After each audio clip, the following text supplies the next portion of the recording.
Hello दोस्तों, कैसे हैं आप। आशा करता हूँ आप सब बहुत अच्छे होंगे। मैं सुरेश एक बार फिर से सुरेश एकेडमी में आपका स्वागत करता हूँ। दोस्तों, जैसा कि आपने थंबनेल देखा होगा, सीटेट 2023 के लिए जो कि 20 अगस्त को आपका एग्ज़ाम होने वाला है, उसके लिए हम मैथ्स के कंटेंट में जो जो भी सिलेबस है, जितने भी टॉपिक हैं, सारे टॉपिक से रिलेटेड 30 क्वेश्चंस कराने वाले हैं। और वो 30 क्वेश्चंस अगर आप कर लेते हैं, अच्छे से पूरे समझ लेते हैं, क्योंकि उसमें मैं उससे रिलेटेड जो फार्मूला होते हैं वो भी बताने वाला हूँ, अच्छे से एक्सप्लेन करने वाला हूँ। तो अगर आप ये देख लेते हैं तो आप समझ सकते हैं कि आपके लगभग 15 में से 15 नंबर पूरे आ सकते हैं। दोस्तों, टाइम को ख़राब किए बिना स्टार्ट करते हैं आज की क्लास। और आज का पहला क्वेश्चन ये रहा आपके सामने। पहला क्वेश्चन क्या कह रहा है, देख लेते हैं भाई। क्योंकि आपके सिलेबस में नंबर सिस्टम भी एक टॉपिक है, तो उससे रिलेटेड भी क्वेश्चन लिए। जितने भी टॉपिक हैं आपके, लगभग 12 13 14 टॉपिक जितने भी हैं, सारे टॉपिक्स से मैंने एक एक दो दो क्वेश्चंस लिए हैं। तो आप कह सकते हैं कि अगर आप इन क्वेश्चंस को कर लेते हैं, समझ लेते हैं, तो आप अपने एग्जाम में कंटेंट में 15 में से 15 नंबर ले आएंगे। पहला क्वेश्चन जो है, प्रथम 25 विषम संख्याओं का योग क्या है। और जैसा कि आप देख रहे हैं, मैं हिंदी और इंग्लिश दोनों में क्वेश्चंस लेकर आया हूँ, बाइलिंगुअल लेकर आया हूँ, तो आपको कोई परेशानी होने वाली नहीं है। तो ये जो विषम संख्याओं का योग पूछा है, प्रथम प्राकृतिक विषम संख्या होगा। ये एक्चुअली थोड़ी मिस्टेक हो गई है, प्रथम प्राकृतिक विषम संख्या होगा। प्रथम 25 प्राकृतिक विषम संख्याओं का योग हमसे पूछा गया है। तो इसका आंसर बताने से पहले मैं आपको बता दूं, जो प्रथम एन प्राकृतिक संख्याएं होती हैं, उनका जो योग होता है वो होता है n+1/2। कितना होता है भाई? प्रथम एन प्राकृतिक संख्याओं का योग जो होता है n+1/2। यहाँ पे प्रथम लिखना थोड़ा रह गया, मिस्टेक हो गई थी, कोई नहीं। और अगर प्रथम एन प्राकृतिक सम संख्याओं का योग पूछ ले, यहाँ पे सम थोड़ा मिस्टेक हो गई है, सम नहीं है, तो लगा लीजिएगा। प्रथम एन सम प्राकृतिक संख्याओं का अगर योग आपसे पूछा जाए, तो उसका जो फॉर्मूला होता है वो होता है n+1। जो n प्रथम प्राकृतिक संख्याओं का योग होता है वो होता है n+1/2। और प्रथम n सम प्राकृतिक संख्याओं का योग होता है n+1। और अगर पूछा जाए n विषम प्राकृतिक संख्याओं का योग, जो कि आपके क्वेश्चन में पूछा गया है, तो इसका जो फॉर्मूला होता है वो n² होता है, n⁻²। मतलब जितनी भी प्रथम n विषम संख्याएं होती हैं, अगर हम उसका स्क्वायर कर दें तो हमारा जो है आंसर आ जाएगा। तो जो पहला क्वेश्चन है देख लेते हैं। अब क्योंकि इसमें कहा गया है प्रथम 25 विषम प्राकृतिक संख्या है, विषम प्राकृतिक संख्याओं का योग हमसे पूछा गया है, तो मैंने अभी फॉर्मूला बताया था n²। तो कितनी संख्याएं दी हैं भाई? 25 दी हैं। 25 दी हैं, तो 25 का अगर आप स्क्वायर करेंगे तो क्या आ जाएगा? 25 25 625, 25 25 625। तो इसका जो राइट आंसर होगा वो क्या हो जाएगा? Option number C will be the right answer. और अगर आपको इस फॉर्मूले को चेक करना है कि ये सही है या नहीं, तो एक बार देख लेते हैं।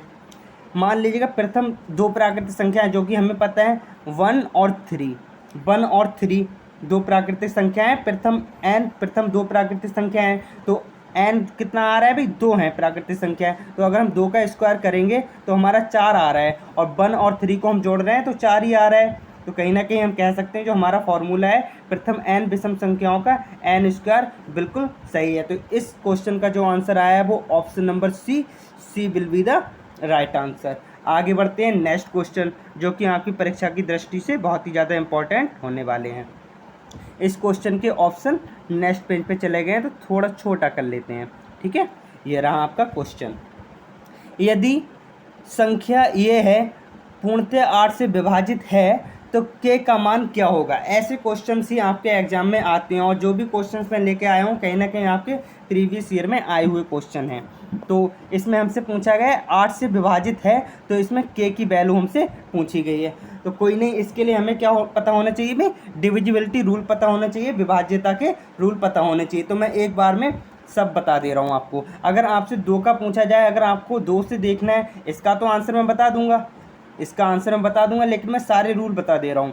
2 का अगर डिविजिबिलिटी रूल देखना होता है तो लास्ट की एक संख्या अगर 2 से कट रही है, लास्ट की संख्या जो होती है, लास्ट का डिजिट जो होता है वो अगर 2 से कट रहा है तो पूरी संख्या 2 से कट जाएगी। और 3 का डिविजिबिलिटी रूल क्या कहता है अभी, विभाज्यता रूल क्या कहता है, जो सम ऑफ डिजिट होता है, जो अंकों का जोड़ जो होता है, मान लीजिए कोई संख्या है 1 2 3, ये कोई संख्या है, अगर इसके अंकों का योग 3 से कट रहा है तो पूरी संख्या 3 से डिविजिबल हो जाएगी, पूरी संख्या 3 से कट जाएगी। हम देख रहे हैं 3 2 5 और 1 6, तो 6 3 से कटता है, तो इसका मतलब ये 3 से कट जाएगी। हम काट के देख भी सकते हैं, 3 चौक 12 और 3 एकम 3, इस टाइप से हो जाती है।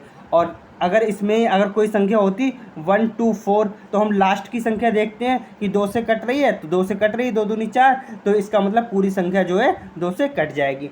और अगर हमें 4 का देखना होता है तो 4 में क्या होता है, जैसे कि अभी हमने बताया, लास्ट की अगर एक अंक 2 से कट रहा है तो पूरी संख्या 2 से कट जाएगी। और 4 वाले में हम ये देखते हैं कि लास्ट के 2 अंक अगर 4 से कट रहे हैं तो पूरी संख्या 4 से डिविजिबल होगी। जैसे इसमें लिखा है 24, तो 24 4 छंग 24, 4 से कट रही है, इसका मतलब ये पूरी संख्या 4 से डिविजिबल होगी। लास्ट के 2 अंक 4 से कट रहे हैं तो पूरी संख्या 4 से कट जाएगी। आप चाहें तो 4 से काट के भी देख सकते हैं, 4 3 12 और 4 एकम 4, ये देखिए पूरी कट रही है। अब देखते हैं 5 से कटने के लिए संख्या के लास्ट में या तो 0 होना चाहिए, लास्ट डिजिट या तो 0 होना चाहिए या 5। लास्ट का डिजिट अगर 0 या 5 है, जैसे 1 2 5 या 1 2 0, तो 0 या 5 है तो आपकी पूरी संख्या 5 से कट जाएगी। इसके बाद आता है 6, इसके बाद क्या आता है भाई, 6 से कटने के लिए, 6 से कटने के लिए हम देखते हैं 3 से और 2 से अगर कट रही है तो पूरी संख्या 6 से कट जाएगी।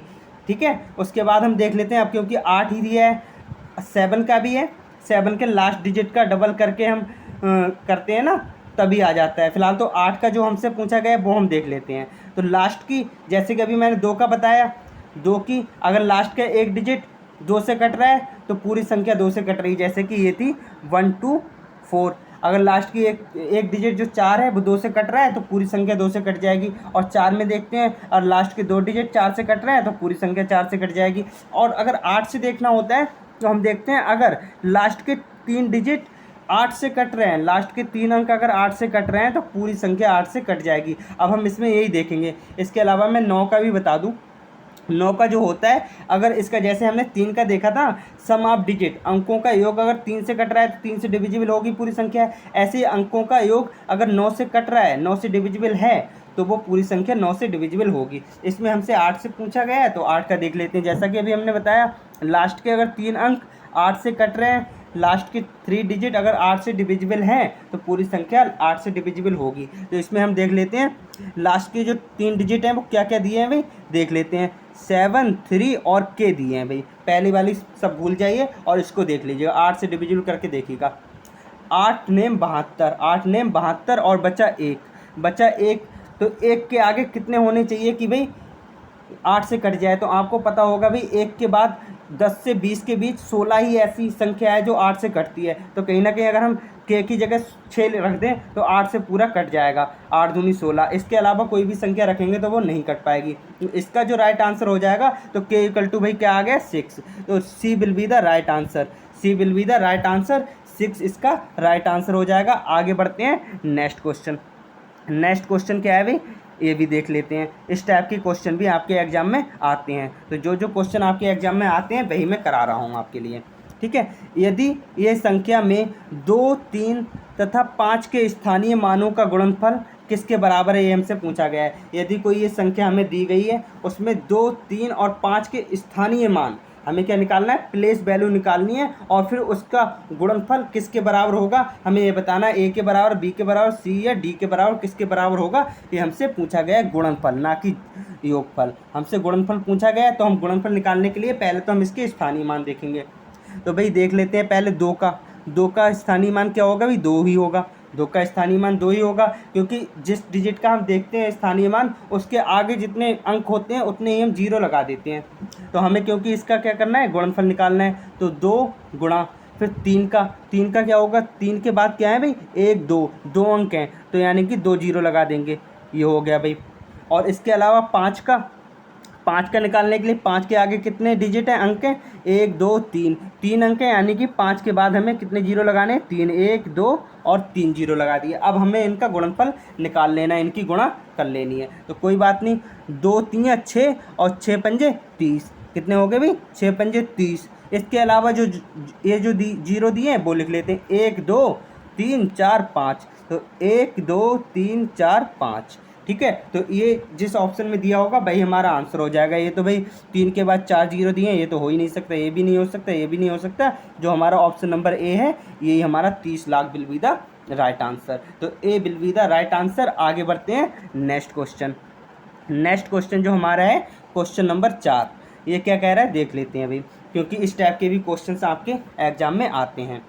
2 अंकों की सबसे बड़ी व सबसे छोटी अभाज्य संख्या में अंतर कितना होगा। अब इससे पहले आपको अभाज्य संख्या भी पता होना चाहिए, भाई अभाज्य संख्या कौन सी होती है, भाज्य संख्या कौन सी होती है। तो मैं आपको बता दूं, जो अभाज्य संख्या होती है, अभाज्य संख्या वो संख्या होती है जो एक और खुद से स्वयं से, एक और खुद से अगर कट रही है और इसके अलावा किसी और से नहीं कट रही है तो वो होती है अभाज्य संख्या। इसके अलावा कोई संख्या ऐसी जो खुद से, एक से, इसके अलावा किसी और से कट जाए तो वो क्या होती है, भाज्य संख्या। जिसके केवल जो संख्या केवल एक से कटे, जैसे कि मान लीजिएगा 3 है, 3 केवल एक से कट सकती है और 3 से कट सकती है, इसके अलावा और किसी संख्या से नहीं कट सकती, तो ये क्या हो गई, अभाज्य संख्या हो गई।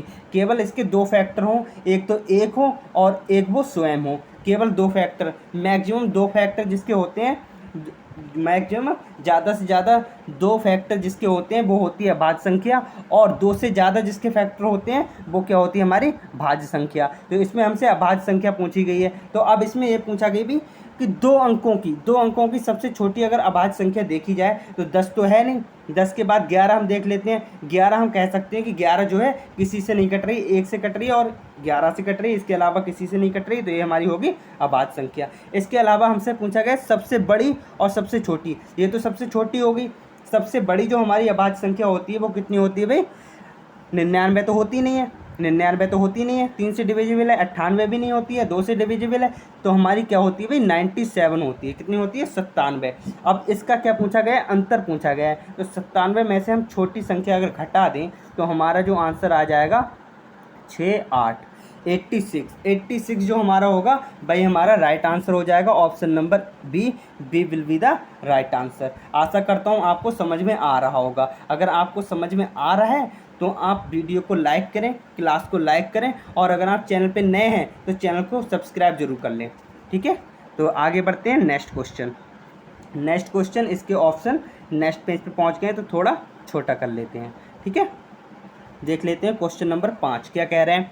वह सबसे बड़ी संख्या कौन सी है जो 244 से और 2052 को इस प्रकार विभाजित करती है कि प्रत्येक स्थिति में शेषफल 4 बचता है। What is the greatest number which divides 244 and 2052 such that the reminder is 4 in each case. ये कह रहा है भी ये कोई संख्याएं हैं, ये दो कोई संख्याएं हैं, इनको वह बड़ी संख्या पूछिए, सबसे बड़ी संख्या पूछिए जिससे डिवाइड करने पर 4 शेष बचता है। भाई 4 शेष बचता है, वो ऐसी सबसे बड़ी संख्या पूछी गई है। तो मैं आपको बता दूं, अगर आपसे कहीं बड़ी संख्या पूछी जा रही है तो आप समझ लीजिएगा आपसे HCF पूछा गया है। उसका क्या पूछा गया है भाई, HCF, उसका महत्तम समावर्तक पूछा गया है। तो अगर सबसे बड़ी संख्या दी है तो HCF, और अगर यहीं पे दिया होता सबसे छोटी तो वहाँ पे होता है LCM। तो क्योंकि यहाँ पे सबसे बड़ी संख्या पूछी गई तो HCF, तो HCF कोई संख्या है जो इसको और इसको डिवाइड करने पर इसको डिवाइड करती है तब भी 4 बचता है शेष, और 2052 को डिवाइड करती है तब भी शेषफल क्या बचता है भाई, 4 ही बचता है। तो हम एक काम करते हैं, पहले 4 ही इसमें से निकाल देते हैं। ये हमारी 244 है और दूसरी संख्या जो है 2052 है। तो हम इसमें से पहले 4 ही माइनस कर देते हैं। पहले हम क्या करते हैं, इसमें से 4 माइनस करेंगे तो भाई हमारा क्या आ जाएगा, ये आ जाएगा 240, और ये दूसरी संख्या जो आ जाएगी वो आ जाएगी 2048। तो अब हमें इसका HCF निकालना है। इसका जो HCF होगा वही हमारा आंसर होगा। तो मैं आपको बता दूं, जो हमारा HCF होता है उसको निकालने के लिए जो हमारी संख्या होती है उससे कहीं ना कहीं छोटा ही होगा, उससे बड़ा तो किसी भी कीमत पे नहीं हो सकता। तो कहीं ना कहीं ये 240 से 540 ज़्यादा है, तो ये तो हमारा हो नहीं सकता। 320 भी नहीं हो सकता, 320 भी ज़्यादा है। अब हमें 12 और 16 में सी और डी में देखना है कौन सा हो सकता है, हम ऑप्शन के थ्रू ही देख सकते हैं। वैसे तो आप ऐसे निकाल सकते हैं, आ जाएगा 16, लेकिन आप इसको देख सकते हैं। इसमें क्या पूछा गया, सबसे बड़ी जो मैक्सिमम जब सबसे ज़्यादा बड़ी हो सकती है वो हमसे पूछा गया है इसका HCF। तो अगर हम देख रहे हैं तो ये 12 भी डिविजिबल है, 12 से भी डिविजिबल है और 16 से भी डिविजिबल है। तो कहीं ना कहीं क्योंकि हमसे सबसे बड़ी पूछी गई है, तो हमारा जो राइट आंसर हो जाएगा ऑप्शन नंबर डी हो जाएगा। आप 16 से काट के देख लीजिएगा, 16 एकम 16 और 16 पंजे 80, ये भी कट रही है, और 16 एकम 16 और फिर क्या होगा जाएगा भी 16 एकम 16 और 16 दूनी 32 और 16 अट्ठो 128, ये पूरी कट रही है, दोनों संख्याएं पूरी पूरी कट रही हैं। तो हमारा जो 16 हो जाएगा वो हमारा राइट आंसर हो जाएगा। तो हमारा जो ऑप्शन नंबर डी है, D will be the right answer. आप इसका HCF भी निकाल सकते हैं, वही हमारा 16 हमारा जो है राइट आंसर आ जाएगा। तो आगे बढ़ते हैं नेक्स्ट क्वेश्चन। ये जो क्वेश्चंस मैं करा रहा हूँ इस टाइप के क्वेश्चंस ही आपके एग्जाम में आते हैं, ठीक है। तो देख लेते हैं भाई। इससे पहले कि मैं नेक्स्ट क्वेश्चन नंबर 6 कराऊँ, उससे पहले मैं आपको बता दूं, जो हमारा वर्ग होता है, जो हमारा स्क्वायर होता है, स्क्वायर किस टाइप का होता है भाई, ऐसा होता है। चारों भुजाएं क्या होती हैं, बराबर होती हैं। चारों भुजाएं बराबर होती हैं, तो इसका जो फॉर्मूला होता है क्या होता है भाई, भुजा स्क्वायर। अगर हम इसको भुजा मान लें ए, अगर हम इसकी भुजा ए मान लें तो चारों भुजाएं बराबर ही होंगी, तो चारों ए हो जाएंगी। तो इसका फॉर्मूला जो हो जाएगा वो ए स्क्वायर हो जाएगा। और जो इसका परिमाप होगा, जो इसका पेरीमीटर जो हो जाएगा वो 1 2 3 4 चारों भुजाओं को जोड़ लेंगे तो हमारा 4a हो जाएगा। भुजा इंटू 4, ये हमारा पेरीमीटर हो जाएगा। इसके अलावा अगर आयत का पूछ ले, आपको पता है आयत हमारा कैसा होता है, कुछ इस टाइप का होता है। इसकी लंबाई अलग होती है और चौड़ाई कुछ अलग होती है। तो इसकी लंबाई को अगर हम l मान लें और इसकी चौड़ाई को अगर हम b मान लें, तो इसका जो फॉर्मूला बन जाएगा क्षेत्रफल का, इसका जो एरिया का फॉर्मूला बन जाएगा क्षेत्रफल का, वो बन जाएगा लंबाई गुणा चौड़ाई। लंबाई गुणा चौड़ाई l गुणा b, हमारा ये फॉर्मूला बन जाएगा आयत का।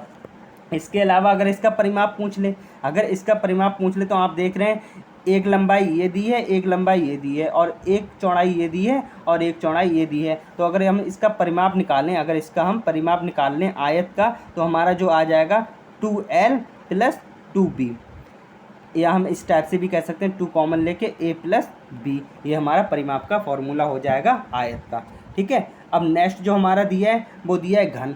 घन कुछ इस टाइप का होता है, घन कुछ इस टाइप का होता है। कैसा होता है भाई, घन कुछ इस टाइप का होता है। इसकी भी सारी भुजाएं क्या होती हैं, बराबर होती हैं। इसकी भी सारी भुजाएं क्या होती हैं भाई, बराबर होती हैं। यहाँ पे ये नहीं मिलेगा, दोबारा से बना देते हैं भाई।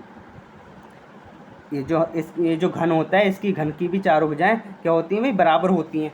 तो इसका जो फॉर्मूला होता है, इसका जो वॉल्यूम होता है, घन का जो आयतन होता है, उसका फॉर्मूला होता है भुजा की घात 3। अगर हम एक ए मान लें, भुजा इसकी ए मान लें, तो सारी भुजाएं बराबर हो जाएंगी। सारी भुजाएं क्या हो जाएंगी, बराबर हो जाएंगी। तो भुजा की घात 3 ए क्यू हमारा जो हो जाएगा वॉल्यूम का फॉर्मूला हो जाएगा। अगर हमसे पूछ ले संपूर्ण पृष्ठ का क्षेत्रफल, घन के संपूर्ण पृष्ठ का क्षेत्रफल पूछ ले, तो उसका फॉर्मूला जो होता है हमारा होता है 6a स्क्वायर। क्या होता है भाई, 6a स्क्वायर।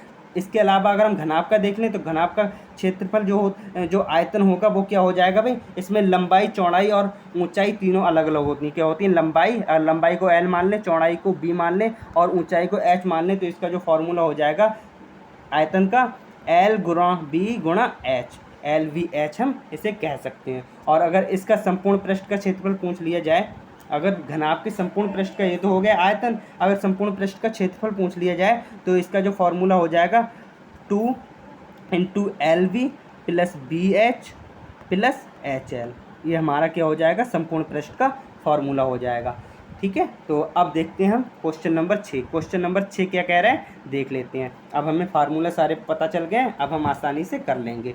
एक वर्गाकार मैदान का क्षेत्रफल 8100 है, 8100 वर्ग मीटर है। एक व्यक्ति द्वारा इस मैदान की परिमिति पर 5 चक्कर लगाने पर तय की गई दूरी क्या होगी, ये हमसे पूछा गया। मान लीजिएगा ये हमारा कोई वर्गाकार क्या है भाई, वर्गाकार मैदान है और जिसका क्षेत्रफल हमें दिया है। अब जैसा कि हमने बताया था अभी, जो हमारा वर्ग होता है उसकी जो भुजा होती है वो हमारी बराबर होती है। अगर हमने इसकी ए भुजा मान लें, अगर हम इसकी भुजा ए मान लें, तो चारों भुजाएं बराबर होती हैं। और इसका जो क्षेत्रफल का फॉर्मूला जो होता है भुजा स्क्वायर होता है। क्या होता है भाई, भुजा का स्क्वायर तो हमारा ए स्क्वायर हो जाएगा इसका फॉर्मूला। और हमारा दिया कितना है इसमें 8100 दिया है, 8100 वर्ग मीटर जो है हमारा इसका क्षेत्रफल दिया है। तो अगर हम इसका निकाल लें तो अब हमारा जो आ जाएगा वो 90 आ जाएगा, क्योंकि ये जो स्क्वायर है इधर जाके स्क्वायर रूट बन जाएगा और 90 का हो जाएगा, 90 का स्क्वायर 8100 हो जाएगा। तो ए की जो हमारी वैल्यू आ गई वो 90 आ गई। जो हमारी वर्गाकार मैदान की जो भुजा है वो उसकी क्या आ गई, 90 आ गई। अब हमसे पूछा क्या गया, परिमिति के 4-5 चक्कर लगाने पर तय की गई दूरी। तो अब आपको पता है जैसे कि अभी हमने बताया था, जो परिमिति होती है, जो इसका पेरीमीटर होता है, इसका फॉर्मूला क्या होता है 4a। क्या होता है भाई 4a। तो अगर हम इसमें 4 से मल्टीप्लाई करेंगे तो इधर भी 4 से मल्टीप्लाई हमें करना पड़ेगा। ये हो गया हमारा, क्या हो गया, ये तो हमारा हो गया परिमाप। अब हमसे ये कह रहा है इसके चारों तरफ कितना दौड़ता है भाई, 5 चक्कर लगाता है, इसके चारों तरफ 5 चक्कर लगाता है। जब 5 चक्कर लगाता है तो हम 5 से और मल्टीप्लाई कर देंगे। अब हमारा आ जाएगा जो है राइट आंसर। तो क्या आ जाएगा, 4 पंजे 20 और 20 नेमा, और 20 नेमा भाई कितने होंगे भाई 1800।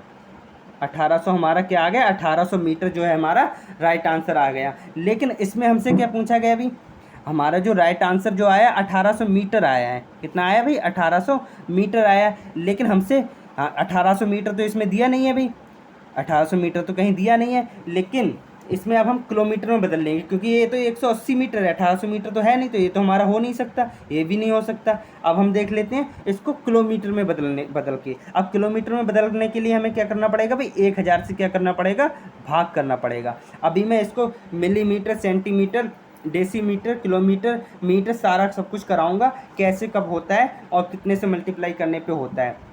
फिलहाल तो अभी आपको पता ही होगा, किलोमीटर में बदलने के लिए हमें 1000 से मल्टीप्लाई करनी पड़ेगी। अब ये हमारा बन जाएगा क्या, किलोमीटर। तो 2 जीरो से 2 जीरो कट जाएगा, अभी 1 जीरो बचा है, तो हम इसको लिख सकते हैं 1.1 किलोमीटर, 1.8 किलोमीटर लिख सकते हैं। 1.8 किलोमीटर जो है हमारा राइट आंसर हो जाएगा, option number C. Option number C will be the right answer. आशा करता हूँ आपको बहुत अच्छे से समझ में आता होगा। अगर आपको समझ में आ रहा है तो क्लास को लाइक करें, और अगर आप चैनल पे नए हैं तो चैनल को सब्सक्राइब जरूर करें, ठीक है। अब नेक्स्ट क्वेश्चन, क्वेश्चन नंबर 7। यदि 12 दर्जन पेन ₹720 में मिलते हैं तो 20 पेनों का मूल्य क्या होगा। ये भाई मनी वाला जो क्वेश्चन है, मनी वाला जो टॉपिक है उससे है। मतलब जितने भी टॉपिक हैं आपके सिलेबस में, सारे ही टॉपिक मैं कवर कर रहा हूँ इस क्लास में। तो आप कह सकते हैं, आप अगर आप इस क्लास को पूरा देख लेते हैं तो आपके 15 में से 15 कंटेंट में आ जाएंगे नंबर। तो देख लेते हैं, 12 दर्जन पेन कितने के हैं भाई 720। अब आपको पता है 12 दर्जन है भाई, 12 दर्जन पेन कितने के हैं भाई 720 के हैं। अब आपको पता है दर्जन कितने के बराबर होता है, 12 के बराबर होता है। एक दर्जन 12 के बराबर होता है, तो 12 गुणा 12 पेन हो गए बराबर 720। तो अगर हम काटें 12 छंग 72, 12 छंग 72, तो इतने आ गए 60 आ गए, और 12 पंजे 60। तो हम कहीं ना कहीं कह सकते हैं जो हमारी एक पेन की जो कीमत है वो कितनी आ गई 5। अब हमसे पूछा क्या है भाई, 25 पेनों की कीमत पूछी है। तो 25 पेनों की कीमत पूछने के लिए पूछी है, तो हम 25 से दोनों तरफ मल्टीप्लाई कर देंगे, इधर भी 25 से मल्टीप्लाई कर देंगे। तो हमारा क्या हो जाएगा, 25 पंजे 125, 25 पंजे 125 जो है हमारा राइट आंसर हो जाएगा। ऑप्शन नंबर सी में ये हमारा दिया है, तो option number C will be the right answer. आगे बढ़ते हैं नेक्स्ट क्वेश्चन। नेक्स्ट क्वेश्चन हमारा क्या है ये भी हम देख लेते हैं। यदि 18 लोग किसी काम को 7 घंटे में करते हैं तो उसी काम को 6 घंटे में करने के लिए कितने लोगों की आवश्यकता होगी, ये हमसे पूछा गया है। तो दोस्तों ये भी बहुत इजी क्वेश्चन है, ये भी मैं आपको बता दे रहा हूँ, एक फार्मूला बता दे रहा हूँ। MDH मसाला तो आपने सुना होगा, MDH मसाला तो आपने सुना होगा, तो उसी से आप याद कर सकते हैं MDH। अगर दोनों तरफ देखना है तो इधर 1 1 और इधर 2 2 हमने कर लिया है। अब इसका मतलब क्या होता है, M मतलब मैन, M मतलब मैन, जो लोग होते हैं, जो व्यक्ति दिए होते हैं, वो मैन पावर जो होती है वो हम M लेते हैं। डे मतलब दिन, डे मतलब दिन, अगर दिन नहीं दिए हैं तो हम दिन का यूज नहीं करेंगे इसमें, क्योंकि दिन नहीं दिए हैं। और इसमें H मतलब घंटे, हार्स, H मतलब हार्स मतलब घंटे। तो इसमें अगर हमें घंटे दिए, जो चीज़ हमें दी है वो हम इसमें लिखेंगे, और जो चीज़ नहीं दी है वो हम इसमें नहीं लिखेंगे। तो हम कह सकते हैं इसमें, क्योंकि हमें व्यक्तियों की संख्या दी है, लोगों की संख्या दिया और टाइम दिया है, समय जो हमारा दिया है घंटे में दिया है। तो हम इसको, इस फार्मूले को इस टाइप से बना सकते हैं, MH M1 H1 = M2 H2। इस फार्मूले का हम इसमें यूज करने वाले हैं। इसमें किस टाइप से यूज करेंगे देख लेते हैं। हमसे क्या पूछा गया, कितने लोगों की आवश्यकता होगी। तो क्योंकि हमें पता है, अभी हमने फार्मूला क्या बताया, M1H1 = M2H2, M2H2 इस टाइप से। तो अगर क्योंकि हमारे 18 लोग दिए हैं, मैन कितने दिए हैं 18, और घंटे कितने दिए हैं 7, 7 ही घंटे तो दिए हैं भाई। अब हमसे पूछा गया है M2 जो दूसरे लोग हैं जो कि 6 घंटे में कर रहे हैं वो कितने होंगे। तो घंटे H2 जो हमारा टाइम दिया है वो क्या दिया है 6 घंटे। तो अगर हम इसमें कैलकुलेशन कर लें तो 6 3 18 कितना आ रहा है, 6 3 18। तो हमारा जो M2 आ रहा है 7 3 21 आ रहा है। जो हमारा M2 आ रहा है, जो हमारी लोगों की संख्या आ रही है 7 3 21 आ गई। तो 21 जिस ऑप्शन में होगा भाई हमारा राइट आंसर हो जाएगा, जो कि ऑप्शन नंबर बी में दिया है। तो B will be the right answer. आगे बढ़ते हैं नेक्स्ट क्वेश्चन। नेक्स्ट क्वेश्चन जो है हमारा, ये भी बहुत अच्छा क्वेश्चन है। इस टाइप के भी क्वेश्चन, मतलब जितने भी क्वेश्चन करा रहा हूँ मैं आपको, सारे क्वेश्चन आपके एग्जाम में आए हुए हैं और ऐसे ही क्वेश्चन आपके एग्जाम में आएंगे। देख लेते हैं क्वेश्चन नंबर 9। 50 पैसे के 20 सिक्कों का मूल्य कितने के बराबर होगा, ये हमसे पूछा है। ऑप्शन में A B C D हमें दिए हैं। तो इसका मूल्य निकालने के लिए हमें इसे रुपयों में बदलना पड़ेगा। फिर हम इन जो सिक्के दिए हैं ऑप्शन में वो हम चेक कर लेंगे। तो कोई नहीं, जो 50 पैसे होते हैं, 50 पैसे जो होते हैं, हम उसे रुपए में बदलने के लिए हमें क्या करना पड़ेगा भाई, 100 से भाग करना पड़ेगा। 100 से क्या करना पड़ेगा, भाग करना पड़ेगा। और इसके सिक्के कितने हैं भाई 20, इसके 20 सिक्के दिए हैं। तो इसमें एक 0 से एक 0 और इस 0 से ये 0 कट गया। तो हमारा 5 दूनी 10, मतलब 10 रुपये आ गए हमारे। कितने आ गए, 10 रुपये हमारे आ गए। ये जो हमारे क्वेश्चन में दिया है ये 10 रुपये की वैल्यू दी है। अब हमसे पूछा है ऑप्शन में कौन से में 10 रुपये दिए गए हैं। अगर हम नीचे से देखें तो दो रुपए के सिक्के 2 हैं, 2 रुपए के 2 सिक्के यानी कि 2 दूनी 4 रुपये हो गए। और 1 रुपए के कितने हैं भाई, 3 सिक्के हैं, तो 3 ही रुपये हो जाएंगे। तो ये तो 7 हैं, तो ये तो हमारा ऑप्शन हो नहीं सकता। ऑप्शन सी देख लेते हैं। 2 रुपए के 3 सिक्के मतलब 3 दूनी 6 और 25 पैसे के 6 सिक्के, तो ये रुपए हो रहे हैं भाई, ये भी नहीं हो पा रहा है हमारा। और जो ऑप्शन नंबर बी में दिया है ये भी हमारा 2 रुपए के 3 सिक्के और 25 पैसे के 8 सिक्के, तो ये भी हमारा नहीं हो पा रहा है, ये भी 8 बन रहा है। लेकिन हम ऑप्शन नंबर ए में देखें तो 1 रुपए के 4 सिक्के, 1 रुपए के 4 सिक्के तो 4 रुपये हो जाएंगे। और 2 रुपए के 3 सिक्के यानी कि 2 3 6 रुपये हो जाएंगे। तो 6 4 कितने हो जाएंगे 10, और 10 ही हमारे जो है क्वेश्चन में दिया है। तो 10 रुपये हमारा जो है right answer, A will be the right answer. तो हमारा ए ऑप्शन राइट आंसर हो जाएगा। आगे बढ़ते हैं next question. Next question, question number 10। Question number 10 क्या कह रहा है देख लेते हैं। एक वर्ग का परिमाप उसकी भुजा से 45 सेंटीमीटर अधिक है, तो वर्ग का क्षेत्रफल क्या होगा। वर्ग का क्षेत्रफल क्या होगा, ये भी देखिए मेंसुरेशन आपका टॉपिक है, तो मेंसुरेशन से ये क्वेश्चन लिया गया है। अब जैसा कि आपको पता है, मैंने अभी वर्ग वाला सारे फॉर्मूले करा दिए हैं। आपको पता है वर्ग किस टाइप का होता है, इस टाइप का होता है जिसकी चारों भुजाएं बराबर होती हैं। अगर हम इसकी एक भुजा को ए मान लें तो सारी ही ए बन जाएंगी। ये आपको पता है क्योंकि वर्ग की सारी भुजाएं बराबर होती हैं। अब हमसे क्या दिया गया है, परिमाप उसकी, एक वर्ग का परिमाप उसकी भुजा से 45 सेंटीमीटर अधिक है, तो वर्ग का क्षेत्रफल हमसे पूछा है। और वर्ग के क्षेत्रफल का फॉर्मूला आपको पता है क्या होता है भाई, भुजा का स्क्वायर। भुजा का स्क्वायर अगर हम कर दें वो हमारा फॉर्मूला हो जाए। क्योंकि अभी हमें परिमाप दिया है, तो हम इस टाइप से देख लेते हैं जो हमारी कंडीशन कह रही है।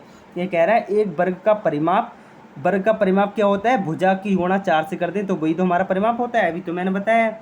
तो 4 इंटू भुजा, भुजा हमारी ए है, तो 4a हमारी जो हो जाएगा परिमाप हो जाएगा। फिर क्या कह रहा है, उसकी भुजा से, भुजा हमने क्या मानी है भाई, ए ही तो मानी है भुजा, उसकी भुजा से 45 सेंटीमीटर अधिक है, मतलब 45 प्लस है।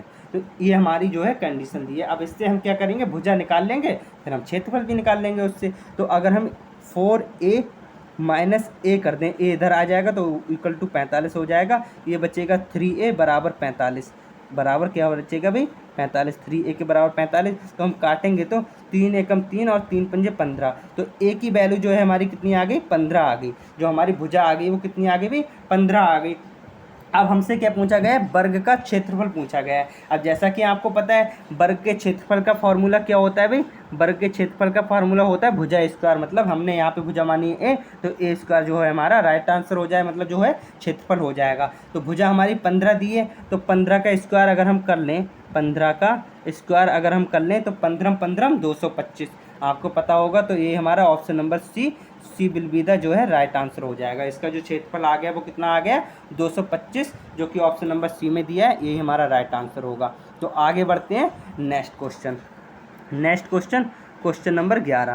क्वेश्चन नंबर 11 क्या कह रहा है देख लेते हैं। अब इसके भी ऑप्शन नेक्स्ट पेज में दिए हैं, तो हम इस क्वेश्चन को थोड़ा कर लेते हैं छोटा। इस क्वेश्चन को हम क्या कर लेते हैं भाई, थोड़ा छोटा कर लिया है जिससे दिखता भी रहे आपको। तो इसमें हमें क्या करना है, इसका मान निकालना है। ये हमारे वैल्यू दी है, इसकी वैल्यू हमें निकालनी है। तो आपको पता होगा बॉड मास, आपने सुना होगा बॉड मास। इसके अकॉर्डिंग हम जो है सिंप्लीफिकेशन वाले जो क्वेश्चन होते हैं हम बॉड मास के अकॉर्डिंग करते हैं। बॉड मास में बी का मतलब होता है ब्रैकेट। अगर ब्रैकेट दिए तो हम पहले ब्रैकेट को हल करेंगे। जैसे इसमें ब्रैकेट दिए 20/5, तो हम पहले ब्रैकेट को सॉल्व करेंगे। ऑफ उसके बाद डी मतलब डिवीजन करेंगे। अगर हमें भाग की ज़रूरत है तो पहले हम भाग करेंगे। उसके बाद मल्टीप्लाई करेंगे, एम फॉर मल्टीप्लाई और ए फॉर एडिशन करेंगे। और सबसे बाद में हम जो है सब्सट्रैक्शन करेंगे। सबसे बाद में हम घटाएंगे। ठीक है, तो सबसे पहले हम ब्रैकेट को तोड़ेंगे। तो ब्रैकेट को तोड़ने के लिए आपको पता है 20 - 2 और इंटू, ये तो मल्टीप्लाई अभी ऐसी ही रहेगी क्योंकि हम पहले ब्रैकेट को हल करेंगे। तो 5 चौक 20, क्योंकि आपको पता है भाई 20/5 अगर हम करेंगे तो 5 चौक 20 कट रहा है, तो ये 4 आ गया और प्लस में 5। अब आपको पता है उसके बाद डिवीजन हमने कर ही लिया, ब्रैकेट तोड़ ली। अब क्या होगा मल्टीप्लाई करेंगे। तो 20 - 4 दूनी 8 प्लस 5। अब सब उसके बाद क्या करना पड़ेगा भाई, मल्टीप्लाई के बाद एडिशन, गुणा के बाद क्या करेंगे एडिशन मतलब जोड़ेंगे। तो अब हम 20 और 5 कितना हो जाएगा भाई 25, 20 और 5 25 और -8।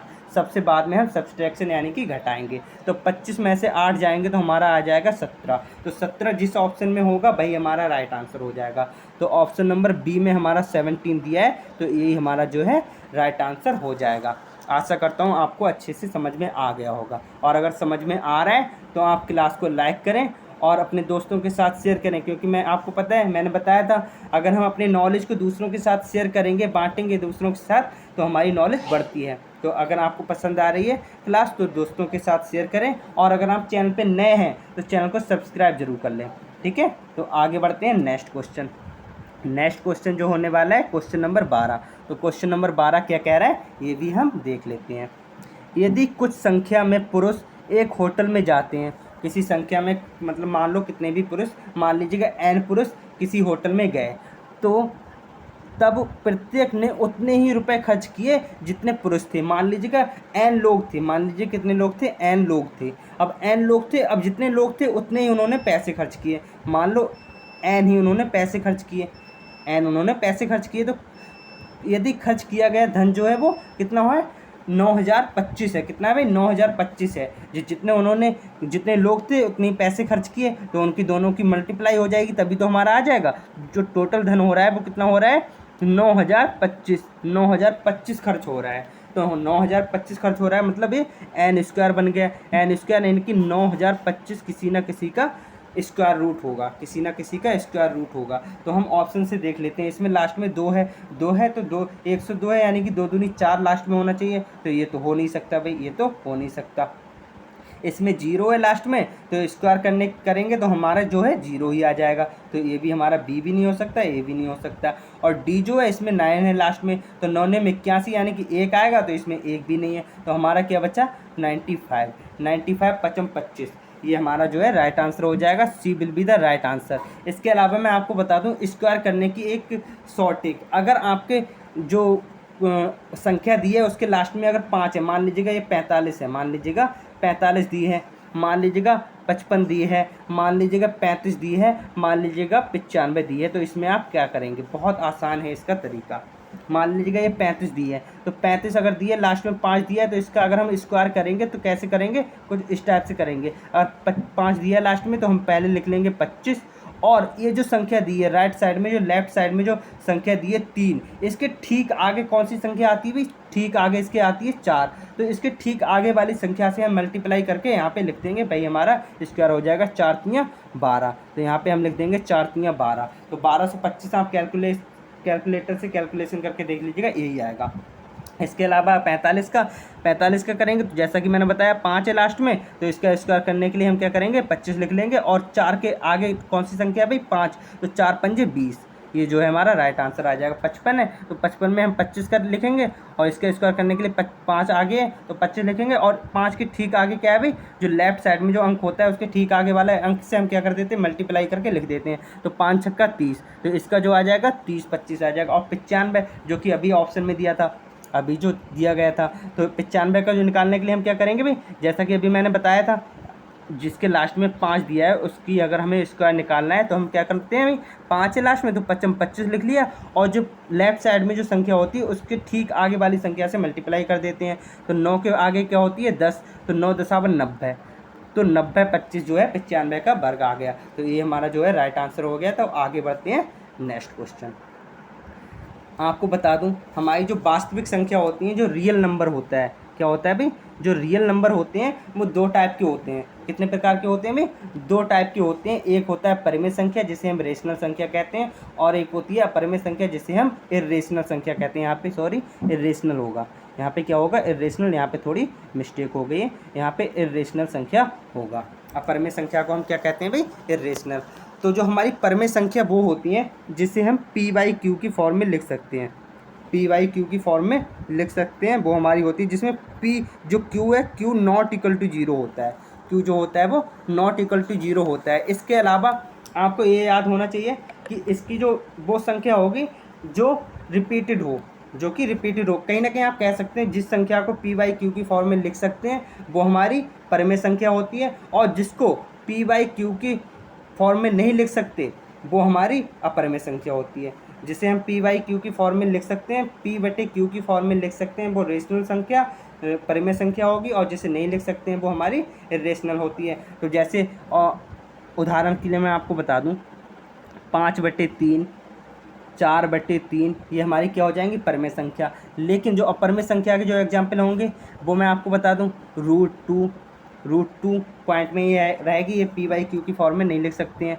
√3 और √5 ये भी, ये सारी अपरिमेय संख्या हैं। और 2/5, 3/2 ये सब हमारी परिमेय संख्या हैं। तो अब हमारा क्वेश्चन जो आ रहा है इसी से रिलेटेड आ रहा है, देख लेते हैं क्या कह रहा है हमारा क्वेश्चन। इसके ऑप्शन सारे नहीं दिख रहे थे इसलिए हमने कर लिया छोटा इसको। ये भी क्वेश्चन आपके एग्जाम में आया हुआ है भाई, इसलिए आपको इसको अच्छे से देखना है। इनमें से कौन सी संख्या अपरिमेय संख्या है, ये हमसे पूछा गया है। कौन सी संख्या अपरिमेय संख्या है ये हमसे पूछा गया है। तो कौन सा होगा, ए होगा, बी होगा, सी होगा या डी, कौन सा इसका ऑप्शन होगा आप कमेंट में बता सकते हैं। अगर आप नहीं बता पा रहे हैं क्योंकि ये रिकॉर्डेड वीडियो, कोई नहीं। 1.5 को हम P/Q की फॉर्म में लिख सकते हैं, क्योंकि 1/5 है तो हम इसका पॉइंट हटा के हम इसको ऐसे लिख सकते हैं। और फिर 5 3 15 और 5 दूनी 10, इसे 3/2 लिख सकते हैं, यानी कि P/Q की फॉर्म में आ गया। और जो 3/5 लास्ट वाला है इसको भी हम लिख सकते हैं इस टाइप से। तो अगर हम पॉइंट हटा देंगे 0 बढ़ा लेंगे तो 5 7 35 और 5 दूनी 10, 7/2 ये भी P/Q की फॉर्म में आ गया। और 22/7 ये तो P/Q की फॉर्म में लिखा ही है।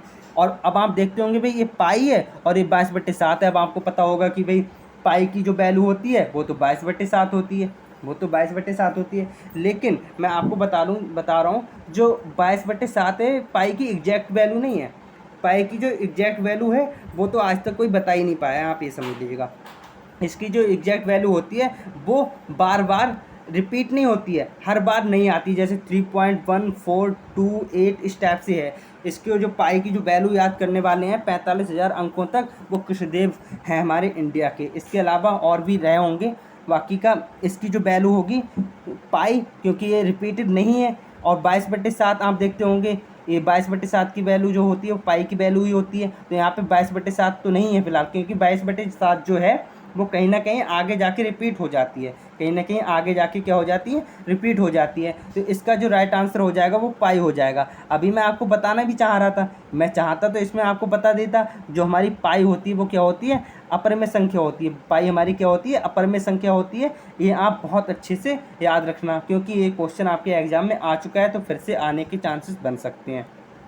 तो पाई हमारी जो होती है वो अपरिमेय संख्या होती है, लेकिन 22/7 जो होती है वो हमारी परिमेय संख्या होती है। 22/7 परिमेय संख्या होती है और जो पाई होती है वो हमारी अपरिमेय संख्या होती है। तो क्वेश्चन नंबर 13 का जो आंसर होगा वो पाई हो जाएगा।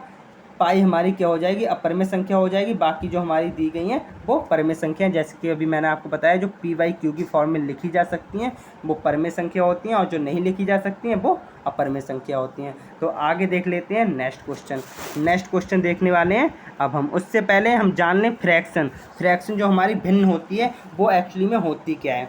तो मैं आपको बता दूं दोस्तों, जो हमारी भिन्न होती है वो कुछ नहीं होती है। जो भिन्न होती है वो दो संख्याओं का अनुपात माना जाता है।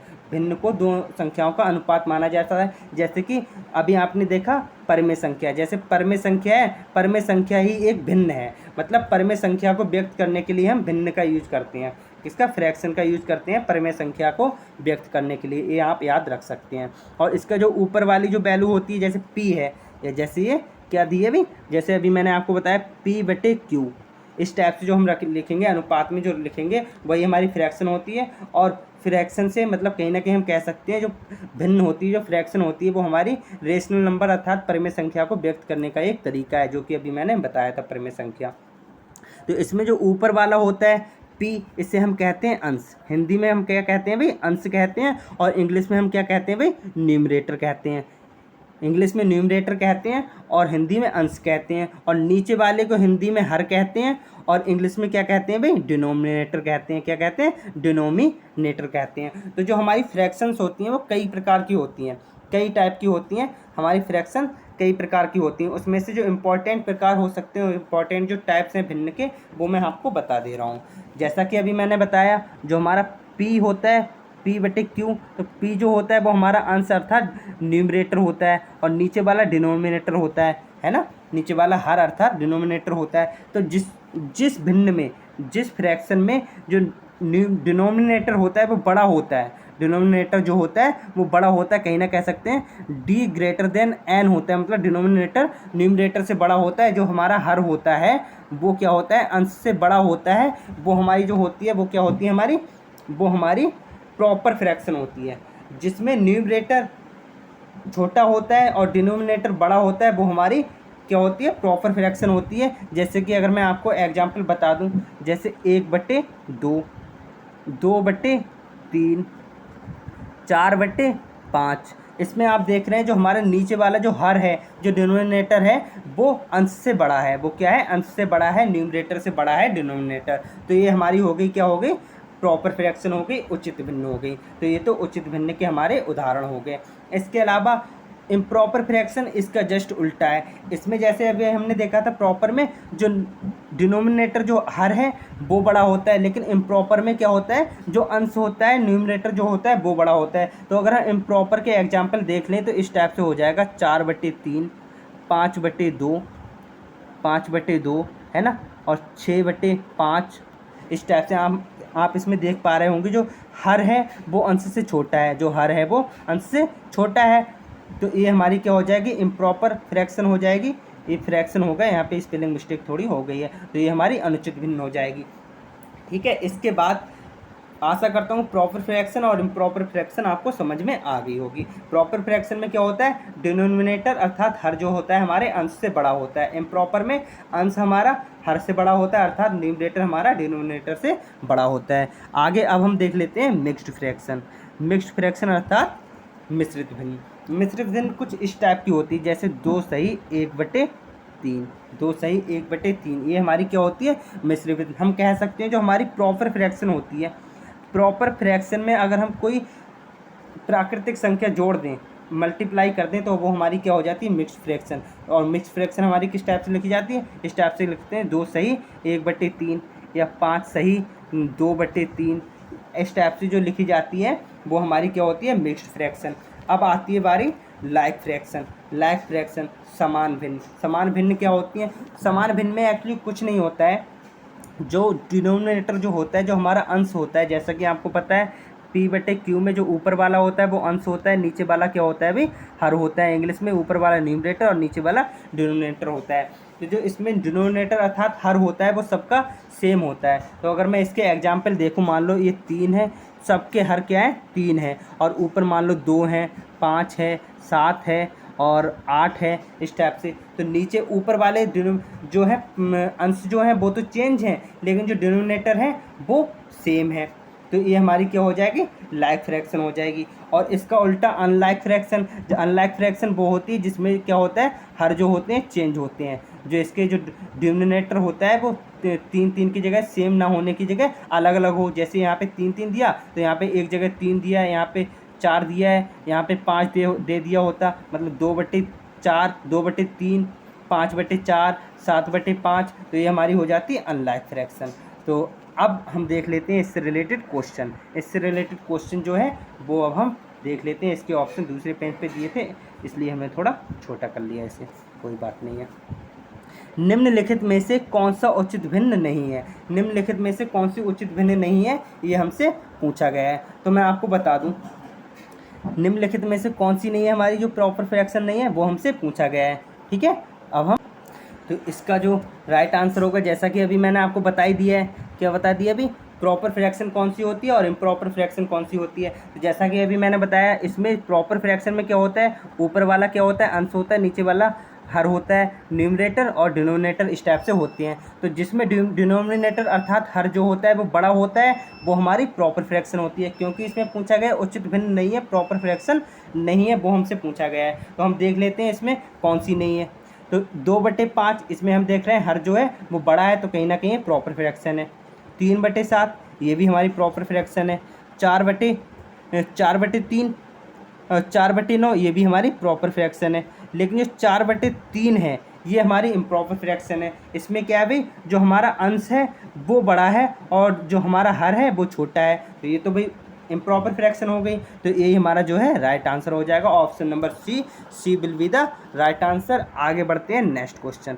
नेक्स्ट क्वेश्चन ये बहुत अच्छा क्वेश्चन है भाई, बाइनरी संख्या से। तो बाइनरी संख्या वाला भी एक क्वेश्चन आपके एग्जाम में आ जाता है, तो ये भी हम देख लेते हैं।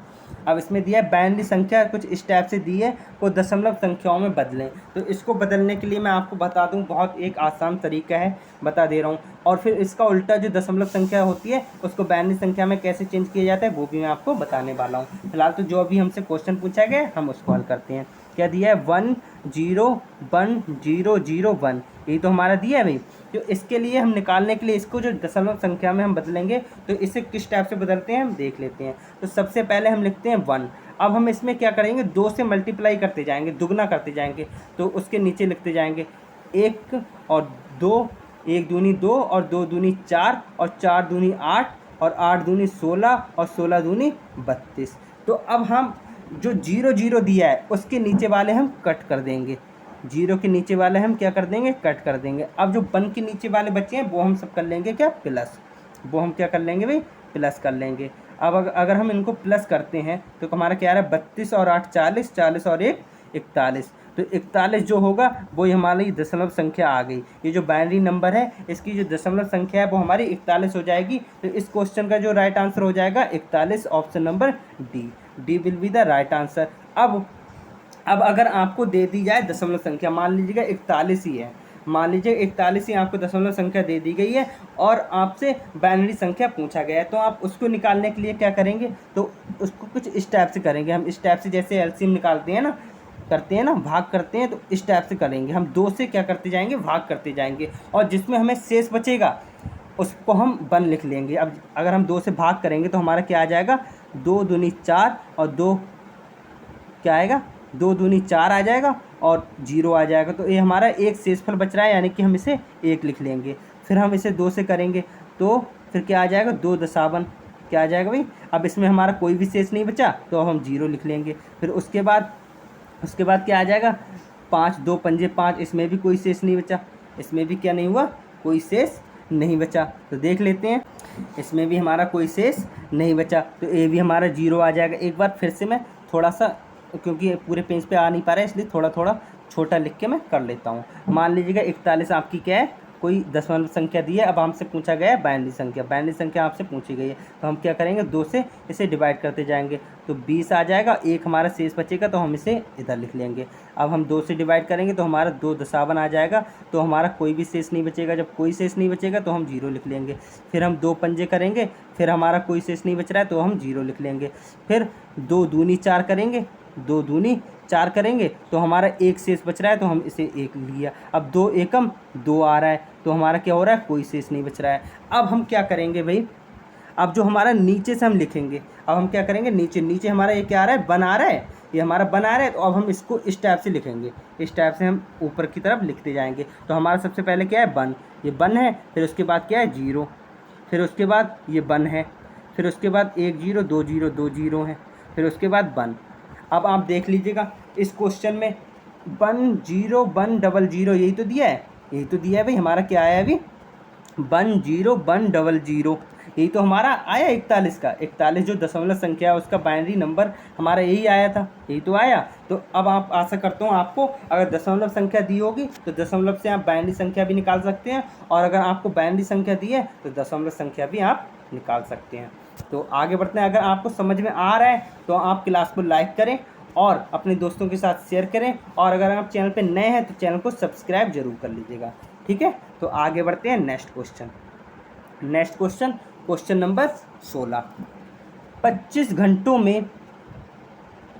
घंटों में सेकंडों की संख्या, 25 घंटों में जो सेकंडों की संख्या होती है वो कितने दिनों में मिनटों की संख्या के बराबर होगी, ये हमसे पूछा गया है। तो ये हमारा जो टाइम वाला आपका एक टॉपिक दिया है उससे रिलेटेड क्वेश्चन होने वाला है। कोई नहीं, कर लेते हैं। इसमें क्या गया, दिया गया भी 24 घंटे में जो सेकंड होते हैं उनकी संख्या कितने दिनों में मिनटों की संख्या के बराबर होगी, ये हमसे पूछा गया। ऑप्शन दिया है A B C D, तो हमें ये निकालना है। तो देख लेते हैं, 24 दिया है, 24 घंटे दिए। अब हमें सेकंड निकालने हैं, सेकंड निकालने के लिए हमें पहले मिनट निकालने पड़ेंगे, 60 से मल्टीप्लाई करनी पड़ेगी, क्योंकि 1 घंटे में 60 मिनट होते हैं। अब मिनट को हमें सेकंड में बदलने के लिए फिर से 60 के, क्योंकि एक मिनट में 60 सेकंड हो गए, तो ये तो हमारे हो गए पूरे 24 घंटों में जो सेकंड होंगे वो इस टाइप से आ जाएंगे, ठीक है। अब हमसे दिन निकालने हैं, हमें दिन निकालने हैं, तो हमें पता है डेज, जो हमारे डेज हमें क्या है, निकालना है। अब डेज निकालने हैं तो आपको पता है क्या करना है, मिनटों की संख्या निकालनी है।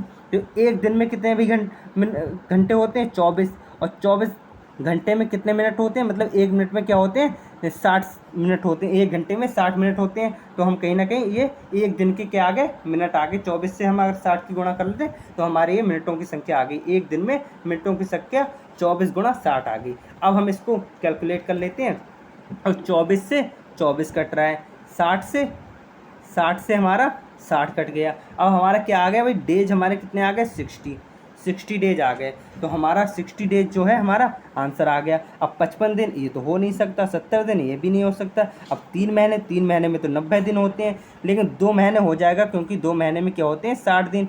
30 दिन एक महीने के और 30 दिन दूसरे महीने के, तो 60 दिन हो गए, जो कि ऑप्शन नंबर सी में दिया है 2 महीने। तो हम कहीं ना कहीं कह सकते हैं 60 दिन को 2 महीने हम कह सकते हैं। तो ये हमारा राइट आंसर हो जाएगा ऑप्शन नंबर सी, 2 महीने। Option number C will be the right answer. आगे बढ़ते हैं नेक्स्ट क्वेश्चन।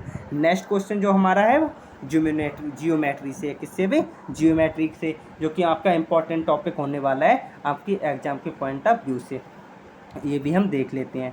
एक त्रिभुज के कोण 5:6 अनुपात और 7 के अनुपात में हैं, तो त्रिभुज किस प्रकार का होगा, ये हमसे पूछा गया है। अधिक कोण होगा, समकोण होगा, न्यून कोण होगा, या होगा इनमें से कोई नहीं। तो कोई नहीं।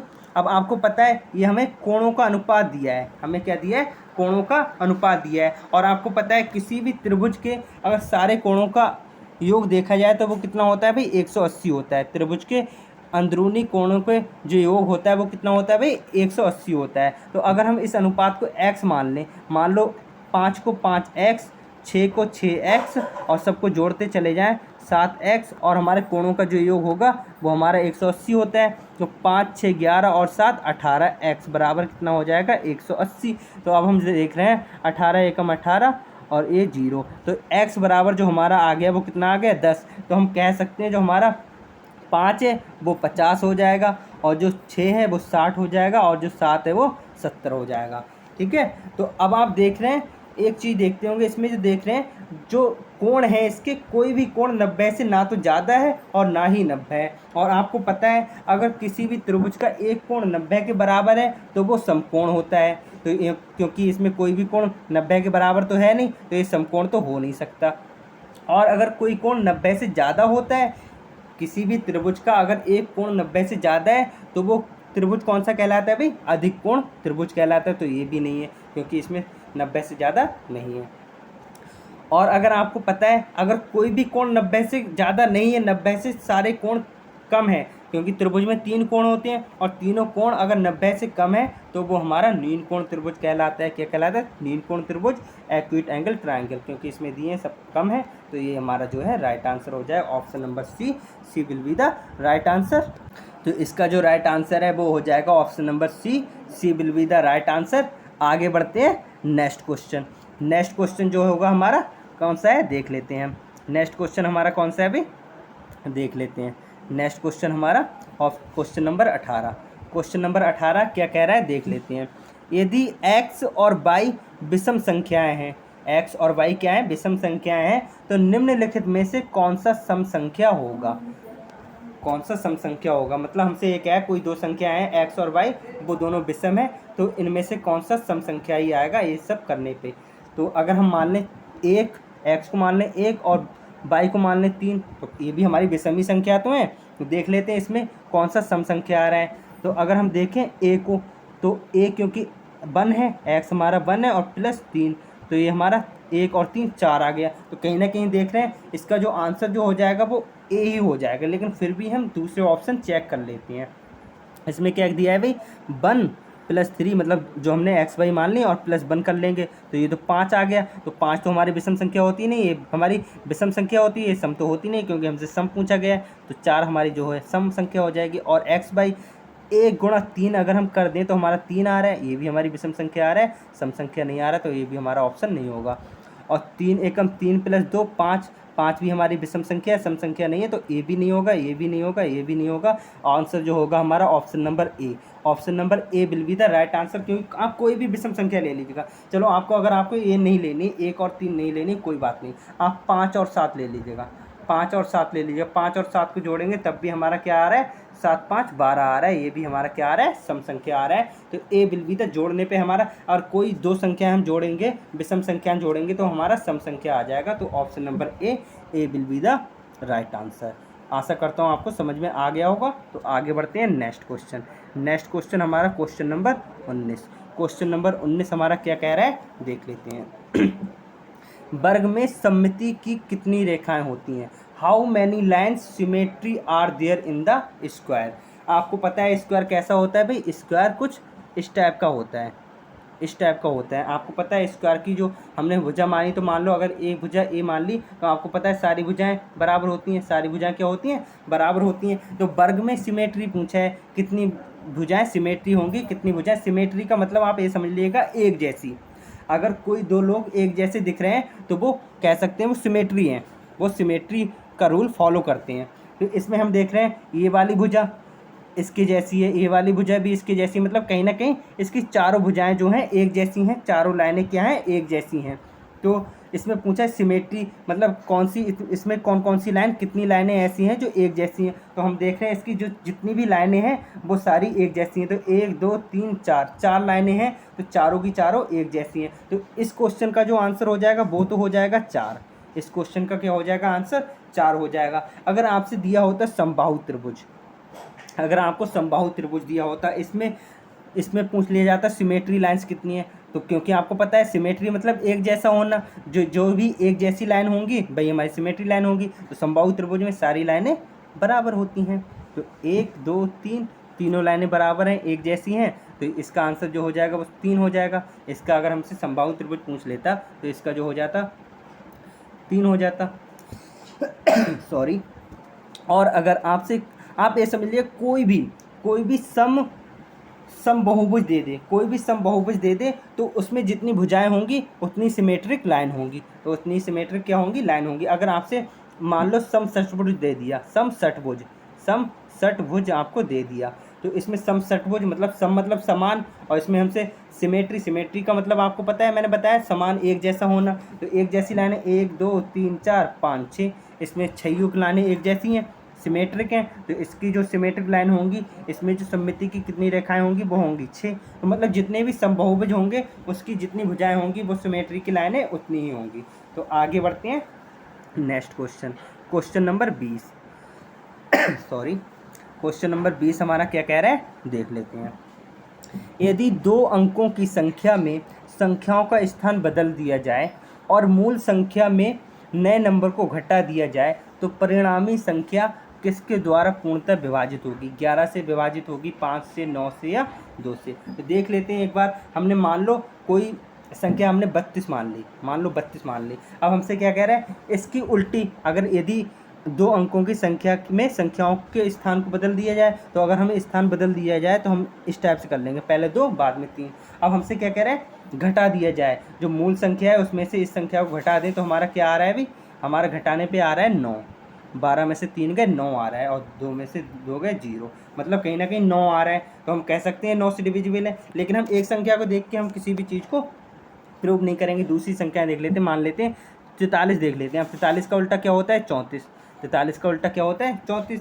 अगर हम 34 को घटाएंगे तो हमारा क्या आ रहा है, 13 में से 4 गए 9, 13 में से 4 गए 9, 3 में से 3 गए 0, इसमें भी 9 आ रहा है। इसके अलावा मान लीजिएगा आप 52 देख लीजिएगा, 52 का उल्टा 25। तो अब 12 में से 5 गए 7, और 12 में से 5 गए 7, और 4 में से 2 गए 2, 27। अब 27 भी कहीं ना कहीं 9 से डिविजिबल है। तो जितनी भी संख्याएं आएंगी, अगर उसके 2 अंकों की जितनी भी संख्याएं हैं, अगर उसके अंकों को पलट दिया जाए और उनका अंतर निकाल लिया जाए तो वो 9 से डिविजिबल होगी। तो वो सारी संख्याएं क्या होंगी, 9 से डिविजिबल होंगी। ठीक है। लेकिन इसके अलावा एक उल्टा रूल भी होता है। इसमें तो घटाना पूछा था, इसमें अंतर पूछा था। अगर हमसे योगफल पूछ लेता तो उसका क्या आंसर होता? अगर हमसे ये घटाने की जगह हमसे पूछ लेता योग, अगर योग पूछ लेता, क्या पूछ लेता, अगर हमें इसका योग कर दिया जाए तो क्या हो, किससे डिविजिबल होगी हमेशा? तो अगर मान लो 32 है, 32 का उल्टा कितना हो जाएगा, 23। संख्याओं के अंकों को पलटेंगे तो यही तो आ जाएगा। तो हमारा क्या आ रहा है, 3 2 5 और 3 2 5, कितना आ रहा है, 55। किससे डिविजिबल है, 11 से, 5 से, 9 से। अब इसमें 5 से भी डिविजिबल है, 11 से भी, तो इसको हम नहीं मान सकते। दूसरी देख लेते हैं, मान लीजिएगा 52 25 देख लीजिएगा। इसमें हम देखते हैं 5 2 7 और 5 2 7।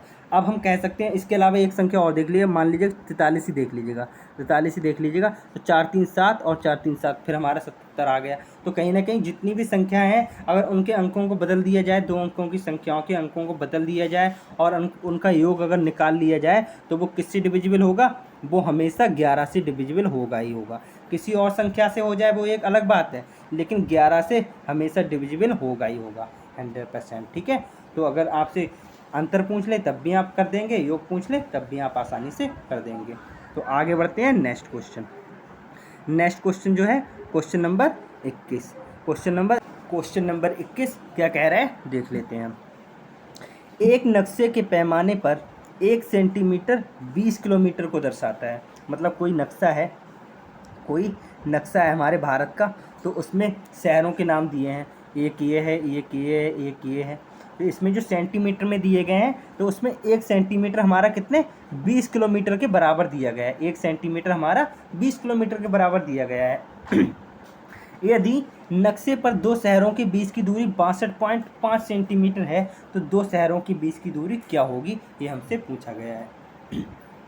कोई बात नहीं। अब आप देख रहे हैं, क्योंकि 1 सेंटीमीटर क्या है, 1 सेंटीमीटर जो है हमारा वो कितने के बराबर है, 20 किलोमीटर के बराबर है। अब हमसे पूछा है 62.5 सेंटीमीटर इन दोनों शहरों के बीच की दूरी है। तो दोनों शहरों के बीच की दूरी जो होगी वो किलोमीटर में कितनी होगी, ये हमसे पूछा गया। क्या पूछा गया, किलोमीटर में कितनी होगी, ये हमसे पूछा गया। मतलब रियल वैल्यू जो होगी, वास्तविक दूरी होगी, वो कितने में होगी, वो किलोमीटर में ही होगी। तो हम क्या करेंगे भाई, 62.5 में क्या करेंगे, 20 से मल्टीप्लाई कर देंगे, है ना। 20 से मल्टीप्लाई कर देंगे, क्योंकि 1 सेंटीमीटर की जगह आप ये समझ लीजिएगा, सेंटीमीटर की जगह 20 लिख दीजिएगा। तो सेंटीमीटर की जगह 20 किलोमीटर अगर हम लिख देंगे, तो इसकी जब मल्टीप्लाई करेंगे तो ये 0 से पॉइंट हट जाएगा, 0 से क्या हो जाएगा, पॉइंट हट जाएगा, और 625 दूनी 1250 हमारा जो है राइट आंसर हो जाएगा, जो कि ऑप्शन नंबर सी में दिया है। तो यही हमारा जो है राइट आंसर हो जाएगा। तो आगे बढ़ते हैं next question. Next question, question number 22। Question number 22 क्या कह रहे हैं, देख लेते हैं।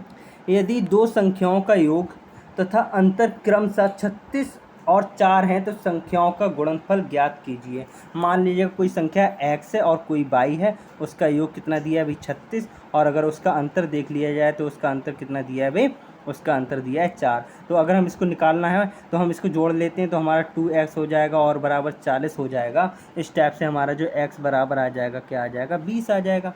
x बराबर एक जो हमारी वैल्यू होगी, एक संख्या हमारी 20 आ जाएगी। और जब एक संख्या 20 आ जाएगी तो अगर हमने x की वैल्यू इसमें रख दी, तो फिर 20 को अगर हम इसमें 36 माइनस 20 करेंगे तो हमारी कितना आ जाएगी, जो y आ जाएगी वो हमारी कितनी आ जाएगी, 16 आ जाएगी। अब क्योंकि हमसे क्या पूछा गया, इन संख्याओं का गुणनफल, मतलब x बाई हमसे पूछा गया है, x बाई हमसे क्या किया गया है, पूछा गया है। तो x बाई जो होगी, x हमारी 20 आई और y हमारी कितनी आई, 16। तो अगर हम इसको मल्टीप्लाई करेंगे तो 16 दूनी 32, 320 जो है हमारा राइट आंसर आ जाएगा, जो कि ऑप्शन नंबर सी में दिया है। तो C will be the right answer, 320 will be the right answer. आगे बढ़ते हैं नेक्स्ट क्वेश्चन। नेक्स्ट क्वेश्चन जो है हमारा क्वेश्चन नंबर 23। क्वेश्चन नंबर 23 हमारा क्या कह रहा है, देख लेते हैं।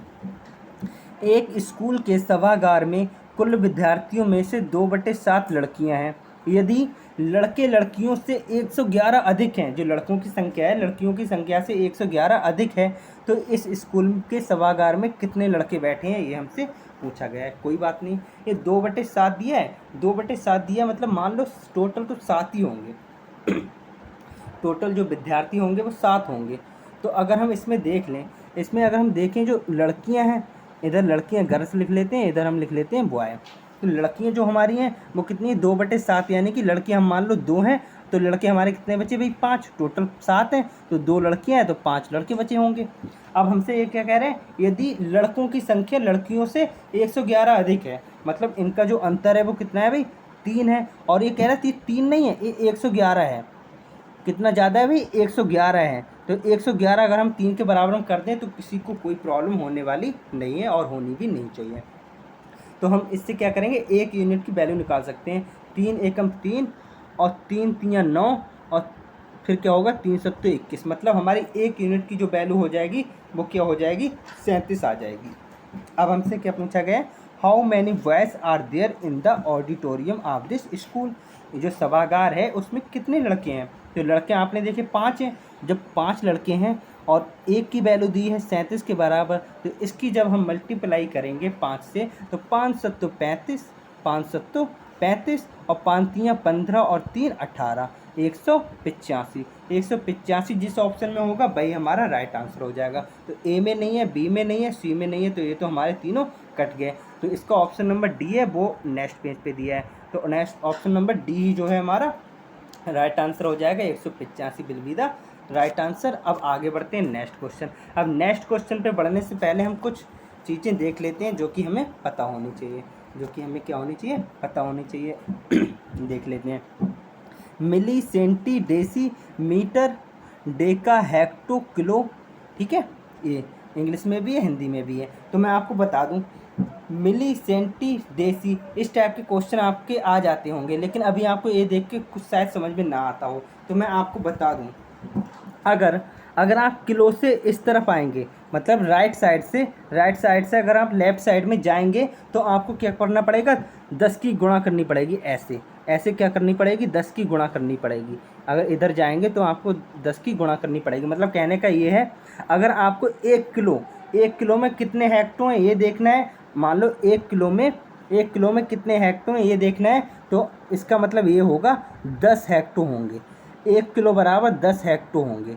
1 किलो बराबर मान लो 1 किलो लीटर है, तो उसमें पूछा हेक्टोलीटर, तो उसमें 10 हेक्टोलीटर होंगे, इसका मतलब ये हुआ। और डेका, अब क्योंकि मैंने बताया 10 से मल्टीप्लाई करते जाएंगे, अब ये तीसरे नंबर पे आ रहा है, 2 बार मल्टीप्लाई हो जाएगी, यानी कि 100 10 10 100, यानी कि अगर आपसे पूछ लिया जाए 1 किलोमीटर में कितने डेकामीटर होंगे, तो आप कह देंगे 10 गुणा 10 100 डेकामीटर आपके हो जाएंगे। कितने हो जाएंगे भाई, 100 डेकामीटर। तो मतलब कहने का ये है, राइट साइड से अगर आप लेफ़्ट साइड में जाएंगे तो आपको 10 से क्या करनी पड़ेगी, गुणा करनी पड़ेगी। लेकिन इसका उल्टा, अगर आप लेफ़्ट साइड से राइट साइड में जाएंगे तो आपको 10 से भाग करना पड़ेगा। क्या करना पड़ेगा, 10 से भाग करना पड़ेगा।